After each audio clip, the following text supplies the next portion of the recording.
నమస్తే. మంచు విష్ణు హీరోగా ముఖేష్ కుమార్ సింగ్ దర్శకత్వంలో తెరకెక్కిస్తున్న సినిమా కన్నప్ప. ఈ సినిమాను చాలా ప్రతిష్టాత్మకంగా నిర్మిస్తున్నారు మంచు విష్ణు. ఆ శివుడి ఆరాధనలోనే ఉంటూ ఎంతో భక్తిభావంతో ఈ సినిమా కోసం కష్టపడుతున్నారు మంచువారబ్బాయి. ఇప్పటికే ఈ సినిమా నుంచి విడుదలైన 2 టీజర్లకు అద్భుతమైన రెస్పాన్స్ వచ్చింది.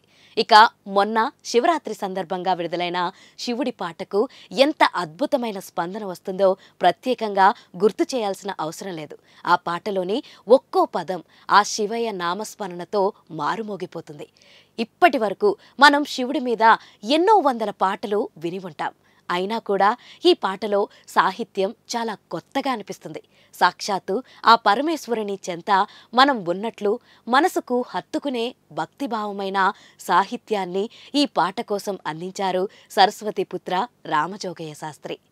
ఈ ఒక్క పాట వింటే చాలు ఆ కన్నప్ప జీవితం మొత్తం కళ్ల ముందు మనకు కనిపిస్తుంది. బోయివాడిగా మొరటోడిగా జంతుహింస చేసి తిన్నాడు.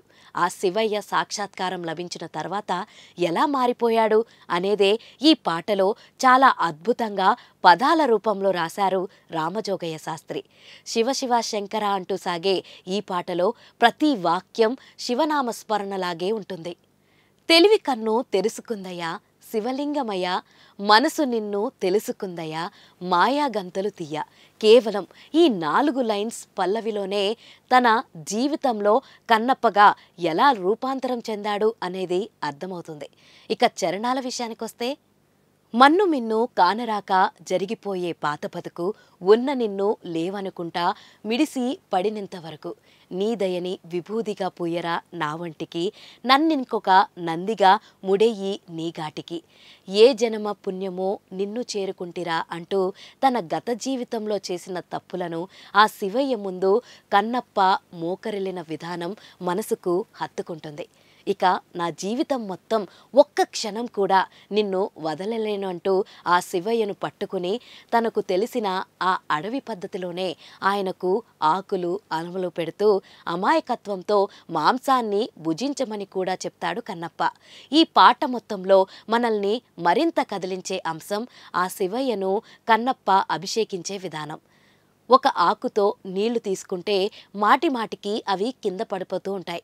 దాంతో ఏం చెయ్యాలో తెలియక తన నోటితోనే నీటిని తీసుకొచ్చి ఆ పరమేశ్వరుణ్ణి అభిషేకిస్తాడు కన్నప్ప.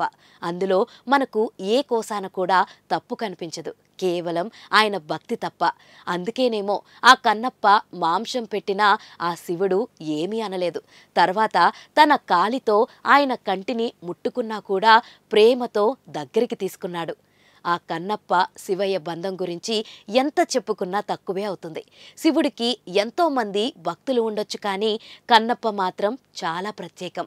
తను పూజించే ఆ శివయ్య కంటి నుంచి రక్తం కారుతూ ఉంటే తన కళ్ళను సైతం తీసి ఆయనకు పెట్టిన మహాభక్తుడు కన్నప్ప. అందుకే ఆయనను అందరం భక్త కన్నప్ప అని పిలుచుకుంటుంటాం. ఇప్పుడు ఈ ఒక్క పాటతో శివుడికి కన్నప్పకు మధ్య ఉన్న ఆ ప్రేమానురాగాలను చాలా బాగా చూపించారు దర్శక నిర్మాతలు. ప్రభుదేవ పాటని కొరియోగ్రాఫ్ చేశారు. స్టెఫిన్ దేవాన్సీ అద్భుతమైన మ్యూజిక్ ఇచ్చారు. అసలు ఏ మాత్రం అంచనాలు లేకుండా రిలీజ్ అయిన ఈ పాటను చూసి ఆడియన్స్ సర్ప్రైజ్ అవుతున్నారు. ఏప్రిల్ 25న కన్నప్ప ప్రేక్షకుల ముందుకి రాబోతుంది.